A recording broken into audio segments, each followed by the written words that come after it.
Ciao Fabri, welcome back in the podcast. So guys, Today we speak about Chelsea because these are very busy hours for Chelsea and their transfer strategies. We start with Mike Maignan future as their target as goalkeeper. yeah, we start with Chelsea because they are very busy in these hours. There is the Club World Cup coming soon, and for Chelsea, it's a really important competition. So I can guarantee that internally at Chelsea, they really want to do something important for this Club World Cup, and this is why they're trying to add a few players before the deadline on Tuesday night. My understanding is that for Mike Maignan, exclusive story from this week, there is a conversation ongoing while we are recording this podcast between Chelsea and Milan, because in the morning, on Sunday morning, European time, Chelsea presented an official proposal for Mike Maignan. 15 million euros can look like a cheap fee, but why Chelsea present this bid? Because they believe Maignan is not signing a new deal at Milan. This is Chelsea feeling. Chelsea feel that, for example, when some of their players left the club with 1 year left on the contract, they were always doing cheap prices. So this is the idea of the club, and this is why they presented this proposal for 15 million euros. At the moment, there is still no agreement with AC Milan, but what I can say is that there is a conversation ongoing. So the two clubs are talking, the two clubs are speaking, and trying to reach a solution together. At the moment, still no club-to-club agreement. So let's see also what will happen with Milan, what Milan will decide to do, what the coach, the new coach Allegri, and the new director Tare will decide to do. But at the moment, still no agreement. My feeling has always been, since the start of this conversation, that Chelsea want an answer by the end of this special transfer window for the World Cup. So Tuesday, deal done or nothing.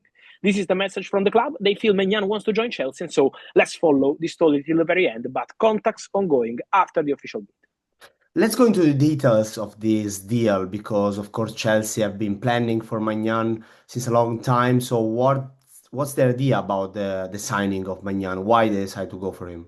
Yeah, they have many goalkeepers, and let me say that they are quite happy with the goalkeepers they have because there is not only Sanchez, Jorgensen, also Petrovic, who did fantastic at Strasbourg and is doing very well in terms of numbers. So he's a goalkeeper they still appreciate. But they believe Maignan is an opportunity. 1 year left on his contract, experience, but not too old to be a goalkeeper. Also very good with distribution. So he's a player they really like. He's a player who was already on Chelsea list 1 year ago, but he was untouchable for Milan. Now, with 1 year left, Chelsea wanted to try. And also the coach, because Enzo Maresca appreciates the player. Obviously, Maresca always follows Italian football, and Maignan has been one of the best goalkeepers in the recent years. Apart Yeah. from last season, was not the best one for sure. But in general, Maignan, since he joined Milan from Lille when he replaced Donnarumma and was not easy job at all, did very well. So he's also the French national team goalkeeper, and so Chelsea believe is a potential opportunity, but at their conditions. Let's now talk about the wingers. So, what's the situation with wingers at this stage? Yeah, the name they want to bring in is Bynoe-Gittens. So we know there is an appreciation for several wingers. Another player they like since the January window is Alejandro Garnacho, who is going to leave Manchester United in this summer transfer window. So Garnacho remains a player appreciated by Chelsea, but the negotiation in this moment is for Jamie Bynoe-Gittens. So there is a conversation ongoing between the two clubs. First bid, 35 million euros, was rejected. So at that point, it was a no for a Bynoe-Gittens from Borussia Dortmund. But now, today we had here we go for Borussia Dortmund for Job Bellingham. So another Bellingham is coming to Dortmund, and so they have one more offensive player. And then Chelsea are pushing a lot because they have an agreement with Bynoe-Gittens, 7 year deal, 2032. So all done with the player. And the conversation is underway now with Borussia Dortmund with a new proposal coming soon. So first bid rejected, second bid coming. And I think Chelsea will really try to push in the next hours to get this deal done for one more player who passed by the Academy of Manchester City after Cole Palmer, Romeo Lavia, Liam Delap, the coach Enzo Maresca. The next one could be Jamie Bynoe-Gittens. Talking about him, was he already a target in the last January transfer window? What happened?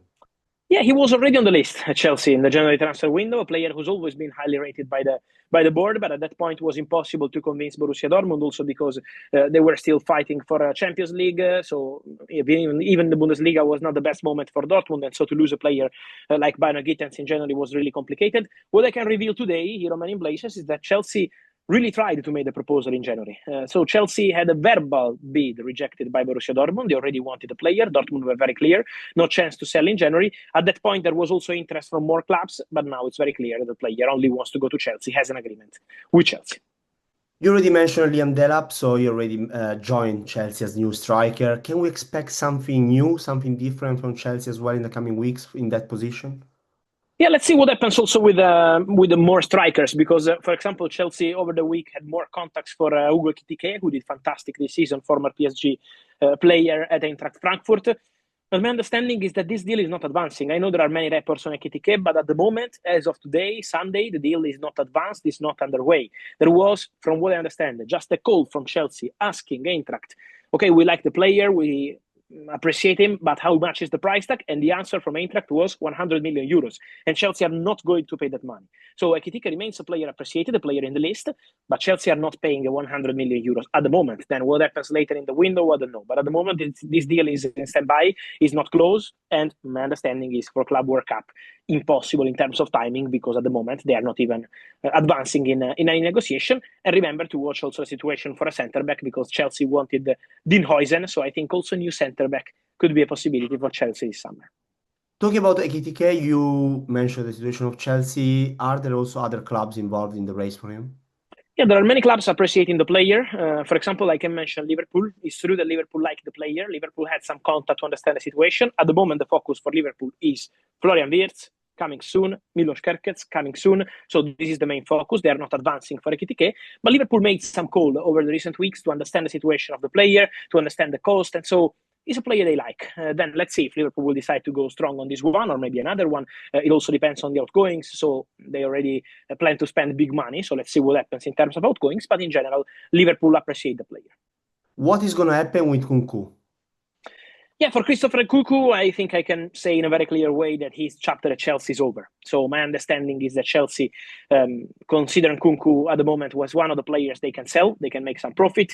Also, the player already in January was quite open to leave in Chelsea, but in January, the player was not open to a loan deal. So Christopher Nkunku was only considering a permanent transfer. There was some interest from Bayern, and he's still a player appreciated by Bayern. There was interest also from several other clubs, but nothing happened because Chelsea were asking for something like 60 million. Now, I think this price has to drop in order to make some business with Nkunku, because the situation is still quiet at the moment. There is some interest around Europe.